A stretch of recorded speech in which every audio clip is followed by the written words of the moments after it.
Selamat datang di Erwin Tametompo Channel. Salam dari kami di Talaut, Tapal Batas Utara NKRI.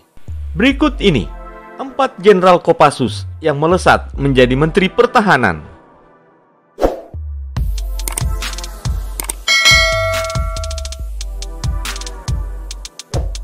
Sejak berdirinya hingga saat ini, tercatat ada 4 Jenderal Korps Baret Merah Kopassus yang menjadi Menteri Pertahanan saat purna tugas.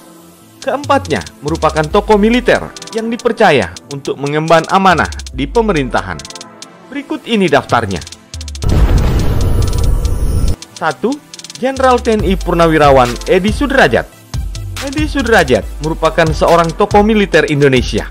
Beliau menjadi satu-satunya jenderal yang pernah menjabat sebagai Kepala Staf TNI Angkatan Darat, Panglima ABRI, dan Menteri Pertahanan dan Keamanan Indonesia dalam waktu yang bersamaan, yakni di tahun 1993. Beberapa misi yang pernah dia ikuti, diantaranya Operasi Trikora Pembebasan Irian Barat, Operasi Penumpasan Pemberontakan RMS, OPM, dan lainnya.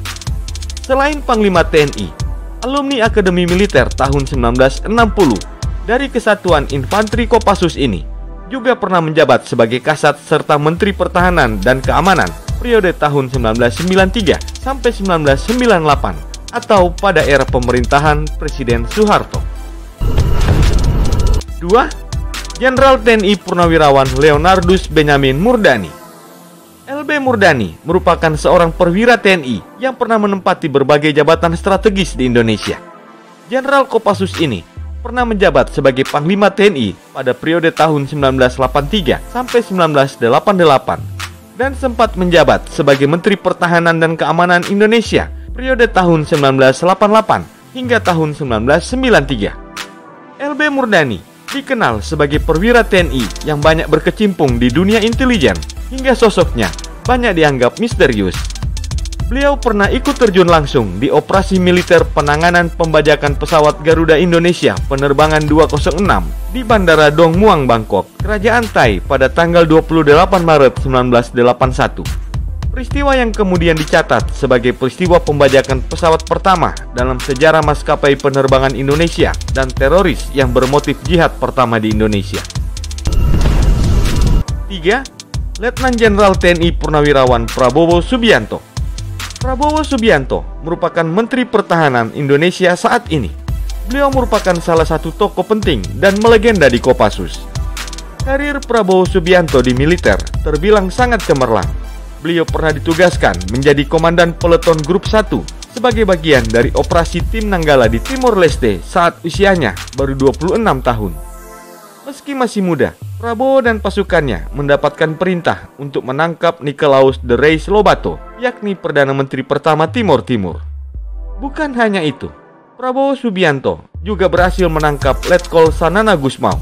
Bahkan karena keberhasilannya, beliau dipercaya sebagai Wakil Komandan Detasemen 81 Penanggulangan Teror atau Gultor Kopassus pada tahun 1983. Pada bulan Desember 1995, Prabowo Subianto diangkat menjadi Komandan Jenderal Kopassus dengan pangkat Mayor Jenderal. Kemudian pada tanggal 20 Maret 1998, Prabowo diangkat menjadi Pangkostrat meski hanya 10 hari. Lalu menjadi Komandan Sekolah Staf dan Komando ABRI sebagai jabatan terakhirnya di militer. Saat ini, Prabowo Subianto dipercaya menjabat sebagai Menteri Pertahanan di era Presiden Joko Widodo. 4. Jenderal TNI Purnawirawan Agum Gumelar. Agum Gumelar merupakan mantan Menteri Pertahanan Indonesia yang ke-22. Dikutip dari laman Perpusnas, beliau sempat berkuliah di Fakultas Kedokteran Universitas Pajajaran selama 1 tahun. Agum Gumelar kemudian masuk ke Akademi Militer Nasional atau AMN pada tahun 1968. Dalam karir militernya, Agum Gumelar pernah menjabat sebagai Wakil Asintel Kopassus di tahun 1987 sampai 1988, Asintel Intelijen Kopassus di tahun 1988 sampai tahun 1990, hingga Danjen Kopassus yang ke-13, yakni di tahun 1993 sampai 1994. Setelah beralih ke dunia politik, Agum Gumelar juga pernah menjabat sebagai Menteri Koordinator Bidang Sosial, Politik, dan Keamanan di tahun 2001 serta merangkap sebagai Menteri Pertahanan Kabinet Persatuan Nasional.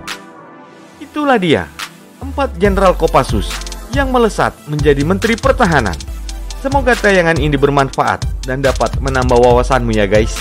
Sampai jumpa di tayangan kami selanjutnya.